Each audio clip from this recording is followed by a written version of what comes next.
Like me, you may hear ad reads from your favorite creators pushing these services non-stop. Something along the lines of paying $12 a month for digital invisibility, only to find out that you're not actually invisible. Yes, I'm talking about third-party VPNs or virtual private networks. They're sold as the ultimate privacy tool, a cloaking device for your online life. But are they really that? Or are you just paying to route your secrets through a stranger's server farm in Estonia?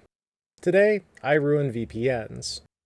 Welcome back to Dad Ruins Everything. Last time I did something new, starting a series called Dad Explains Everything. My debut topic? Indoor air quality. Let it not be said that I can't pick something sexy to talk about. Today, I'm back to ruining things, so I've set my sights on something that's aggressively advertised on a massive number of podcasts, YouTube videos, and true crime channels that you've probably watched. VPNs. Let's go. If you've seen an ad for NordVPN, ExpressVPN, Surfshark, CyberGhost, or private internet access, then you've heard the claims to hide your IP address, keep your online activity private, protect you on public Wi-Fi, let you watch Netflix shows from other countries, and keep hackers and government spies away. Sounds amazing, right? Almost too good to be true? Why, yes. Yes, it is. I will start with what a VPN actually is. Generally, there's a VPN server and a VPN client. Clients can be devices like your laptop, phone, or even your internet router. These clients connect to a VPN server, where the connection is an encrypted tunnel between the 2 points. This does a few things. 1, it hides your external IP address assigned to you by your ISP from the websites you visit. These sites see the VPN server's IP instead. 2, this can also mask your geolocation, depending on where your VPN server is. 3, it encrypts the traffic between you and your VPN provider, which theoretically could be useful if you had unencrypted traffic to sniff. And 4, it hides your internet traffic from your internet service provider. But here's what VPNs don't do. They don't make you anonymous online. The VPN provider knows exactly what you're doing. You're shifting trust from your ISP to them. If a VPN provider says that they don't keep logs on your connections and traffic, you don't really have a way to verify that. The technical term for this is trust me, bro. VPNs also don't protect you from tracking cookies, browser fingerprinting, or app-based surveillance. They don't prevent websites from knowing who you are if you're logged in, and they don't make anything faster. Adding at least one more hop to all of your inbound and outbound data transfers adds latency and hurts bandwidth. Think of it like wearing a disguise while carrying a name badge. Effective? Sort of, I guess. I'm not a bad source for a video on this topic. I've been using VPNs for years in a few different ways. I've had persistent tunnels to my work networks from home and on the road. I've used third-party VPN servers like the ones I'm talking about in this video, and I've even stood up and used VPN servers at home and in the cloud. If you're a person that needs VPN access for work, or to get to your home network when you're on the go, this isn't really the video for you. Let me know in the comments if you want that video. But this one is focusing on the use of third-party VPN servers instead. In the past, VPNs were critical for maintaining security when you were on someone else's network, like on public Wi-Fi. Some Wireshark here, some Firesheep there, and it was pretty easy to view someone else's data and even hijack their sessions. If the whole setup was malicious, like a rogue Wi-Fi access point made to look like a public access Wi-Fi, then man-in-the-middle attacks and data grabs were easy. But here's the thing. It doesn't work like that anymore. Today, over 95% of internet traffic is encrypted with secure HTTP. The security certificates and end-to-end encryption make it basically impossible to hack in real time. That is, unless the site you're accessing is compromised. And if that's the case, a VPN isn't going to help you anyway. Even DNS requests, which used to give away what you were trying to access, are encrypted using DNS over HTTPS, or TLS. This is typically at the browser level, but you can set up many routers to use DOH or DOT for a little extra privacy. Again, let me know in the comments if you want that video. So while it doesn't really hurt anything that a VPN is encrypting your already encrypted traffic, it isn't really helping your security much either. Unless you're still accessing ancient websites that look like GeoCities and AngelFire in 2003, despite all of your web browser's warning messages. I mentioned earlier that VPNs add at least one extra hop to your internet traffic. While this can have profound performance consequences, I'm just going to mention that you are subjecting yourself to some extra risks that are specific to the VPN company you're hooking yourself up to. They're not all the same, and here's what you have to keep in mind. The trust transfer problem. You're paying a VPN provider to keep your data private, but you're still trusting them. They know everything you do, and they can log your data. Some free or cheap VPN providers sell user data to advertisers or worse. Even if the provider doesn't sell your data, their logs, if they have them, can be stolen or subpoenaed. Limited use cases. If you're in a country with strict censorship, a VPN can help bypass restrictions. But for everyday privacy, using websites that use secure HTTP, using browser anti-tracking tools, and avoiding shady apps are more important. Data leaks. If you're not using DOH or DOT, many VPNs leak DNS requests, meaning your browsing isn't fully private. Others have poor encryption practices, which can make them no better than not using one at all. Legal and security risks. If you're using a VPN to hide from oppressive regimes, know that some VPNs hand over data under legal pressure. In 2021, the FBI seized VPN servers from SafeINet used by cybercriminals. In 2023, VPN Lab had data seized for similar reasons. VPNs don't stop malware. VPN ads love implying that hackers can't touch you with a VPN.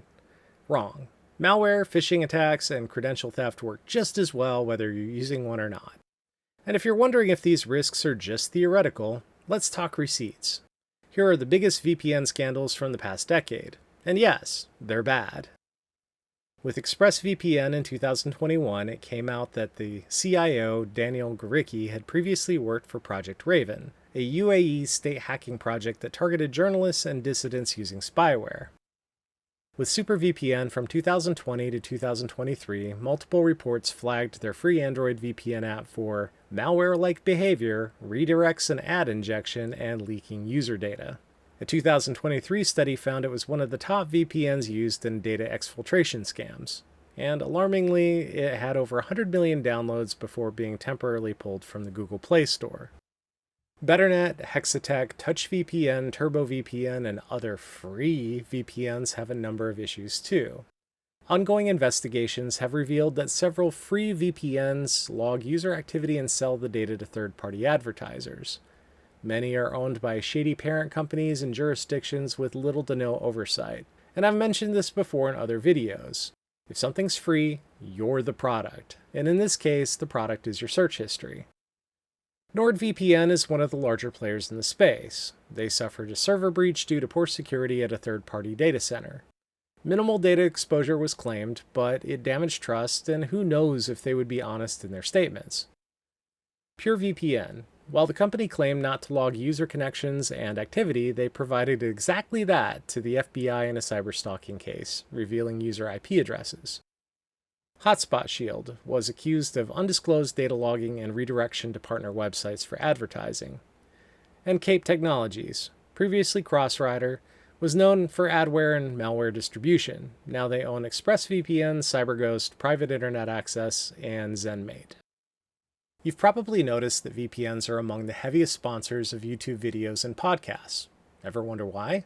Because it's a really cheap business to set up, and also because the margins are huge and people pay monthly, often forever. Here's what happens. VPN affiliate commissions are massive, incentivizing influencers to promote them. Reviews are often sponsored, making them more like ads than analysis, and VPN companies buy review websites to rank themselves highest. Ew. You're not getting independent recommendations, you're being funneled into a subscription model. If I were to ask you which third-party VPN you'd recommend to a friend, what would you say?